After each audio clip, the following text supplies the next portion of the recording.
Hello and welcome to the second video today where I talk about Dwarf Fortress. This is announcing, well, not me announcing, but they announced a new version of Dwarf Fortress. So it's kind of important, kind of a big deal. This doesn't happen very often. The last time this happened was literally last year, before the apocalypse happened, I think. But anyway, jumping in right away, Tarn initially talks about that this is the intern release. This is a fixer-upper from the old version that is not related to the new graphical stuff. However, this is kind of like him repairing the back end for the graphical stuff because these are outstanding bugs and stuff that, and some balance changes and some things getting fixed around. I'm going to give you my opinions, my thoughts, and just kind of go over the patch notes, and of course, link to the new version if you wish to go download it. I'll be messing with it proper on Saturday, so if you want to see me mess around with it proper, hang out and pop in the Twitch stream on Saturday. Otherwise, let's just read through the patch notes. So he always says that it's weird splitting the bug fixes into multiple categories, but they fit very well here because some of them are just strictly about stress and some of them are more about, just general crashing issues. So the first thing is a fixed crash related to Dark Fortress civs having fixed positions not held by demons. I don't know what caused that. Also didn't experience that. I mean, I certainly had some random crashes, but I can't think I can count them on one hand that I had over the span of the entire year, so maybe something caused that. I don't know. Fixed zero-size creature crash and fixed offsite werebirth crash. That one I think I did have because I was having some weird lag issues, so if a were creature gives birth to something, can cause the game to crash, even if you don't see them. Weird things.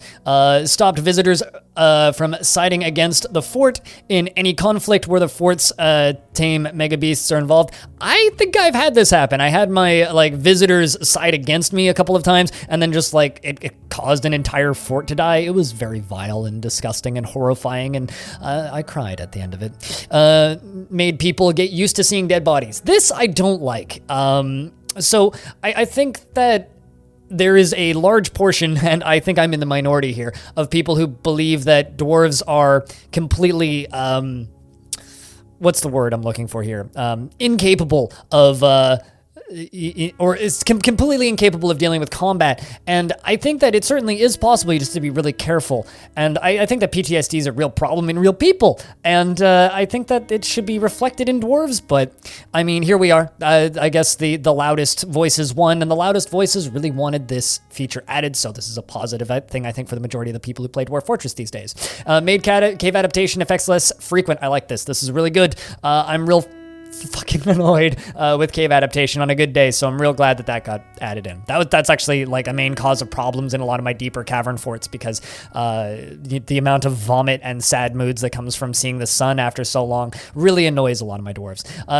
Then, of course, they made people get used to seeing dead bodies and stopped corpse rising, shape-shifting non-vampire visitors. So you're not going to see zombie visitors or random visitors turning into were creatures anymore. Hallelujah. I'm so happy about this one.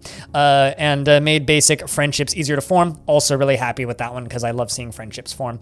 And it gets really annoying having dwarves that are just sad because they have no friends. And I mean, it's just that bit's too close to reality. I mean, the violence thing, no, that's fine. But that's too close to reality. Made people work outside and get used to bad weather. So people that work outside get used to bad weather, so they don't get annoyed by rain as much, which means time to build all of the forts above ground because that's just the way dwarves work now, I guess. Made valuable food satisfy a good meal in addition to preferences. So instead of them wanting very specific things I don't know, floating guts meat, they'll just be happy if they have a good quality meal, which is great. Stopped many minor thoughts from forming memories and removed stress from migrants. Examples, ones from the old forts. So when migrants from old forts that have pre-standing stress show up, they won't show up with down flashing red arrows. I don't know how I feel about this one. I'm mixed. What do you think about migrants from old forts showing up without stress? To me, it's kind of like removing the history. So that makes me kind of sad, but at the same time, it makes sense why it's that way. Vengefulness is no longer stressful. So when they get vengeful due to surprise combat, it no longer causes stress.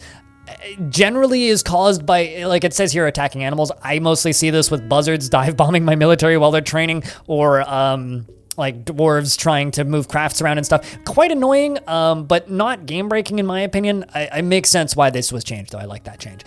Changed balance of migrant professions. I'll be curious to see how that turns out once I actually mess about with it.